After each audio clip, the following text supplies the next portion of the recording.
Assalamualaikum warahmatullahi wabarakatuh. Halo teman-teman semua, kembali lagi dengan channel Bima TV. Baiklah, di kesempatan kali ini kami akan memberikan update info-info terbaru seputar CASN di tahun 2022, baik itu untuk CPNS maupun PPPK di tahun 2022 ini.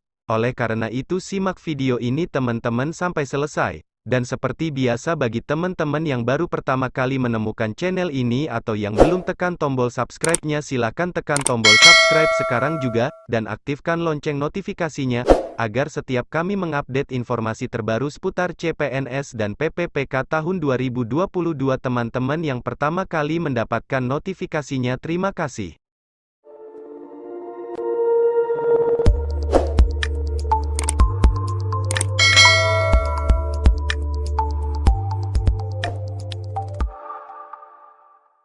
Ketua Perkumpulan Honorer K2 Indonesia PHK2I Kabupaten Bondowoso Jufri mendesak Badan Kepegawaian Negara (BKN) sebagai Ketua Panitia Seleksi Nasional Panselnas untuk adil.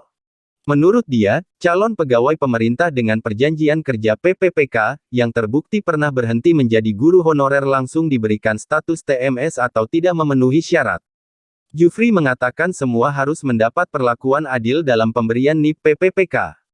Dia meminta peserta bodong seperti profesi nonguru, tetapi punya ijazah sarjana pendidikan, yang sudah berhenti mengajar, harus diberikan tindakan tegas.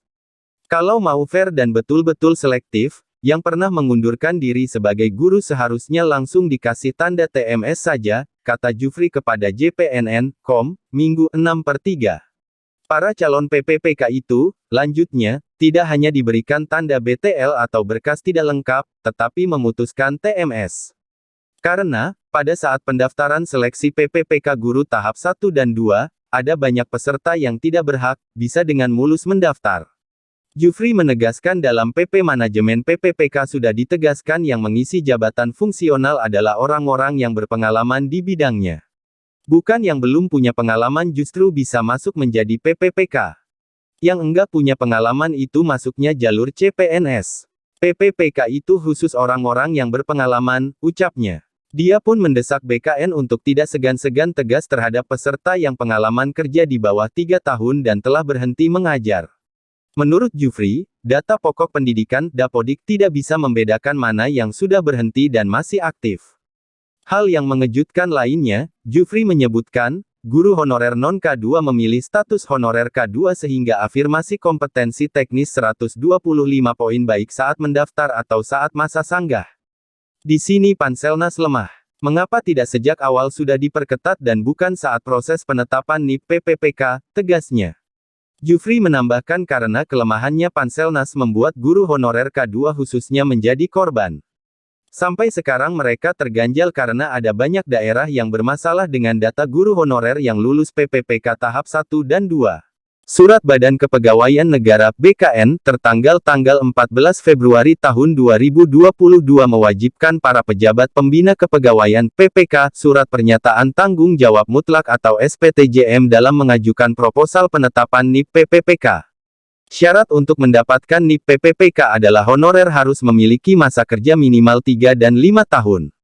Masa kerja minimal 3 tahun di bidang yang relevan dengan jabatan fungsional yang dilamar untuk jenjang pemula, keterampilan, dan ahli pertama. Minimal 5 tahun di bidang kerja yang relevan dengan jabatan fungsional yang dilamar untuk tingkat mahir, penyelia, ahli muda, dan ahli madya pemula, ahli, dan ahli pertama. Aturan terbaru dari BKN tersebut ada sejumlah guru honorer yang lulus seleksi PPPK terganjal mendapatkan NIP PPPK karena masa kerjanya kurang dari 3 tahun. Yang pindah dari sekolah swasta ke negeri itu sebenarnya masa kerja di atas 3 tahun karena pindah ke sekolah itu akhirnya masa kerja jadi di bawah 3 tahun, ungkap Ketua Forum Honorer Non-Kategori 2 Indonesia FHNK2I Kota Kediri Muhammad Badrul Munir kepada JPNN.com, Sabtu, 5/3. Arul, sapaan akrabnya, berharap akan ada kebijakan bagi ex-guru swasta yang sudah pindah ke sekolah negeri.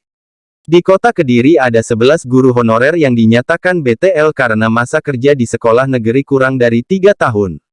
Namun, belakangan 6 orang dinyatakan dapat diangkat dan dipertimbangkan pertimbangan teknis pertek oleh BKN. Sisanya 5 orang masih dinyatakan BTL. Teman-teman guru honorer sampai stres karena statusnya BTL padahal berkas tambahan untuk SK mengajar di sekolah swasta sudah dicantumkan, cetusnya. Sudah 2 kali diurus dan diperbaiki berkas, tapi masih BTL, ujarnya. Arul mengaku pusing. Saya ikut pusing juga karena tanggung jawab mengawal kawan-kawan, ujar guru pendidikan agama Islam PAI, yang akan menerima SKPPPK pada Selasa, 8/3 itu. Dia mengaku mendapat informasi kasus serupa juga dialami para guru honorer di daerah lainnya. Arul menduga banyak yang dinyatakan BTL karena terganjal masa kerja. Beberapa di antaranya yang dinyatakan berkas tidak lengkap alias BTL karena honorer tersebut sebelum mengabdi di sekolah negeri, sempat mengajar di sekolah swasta.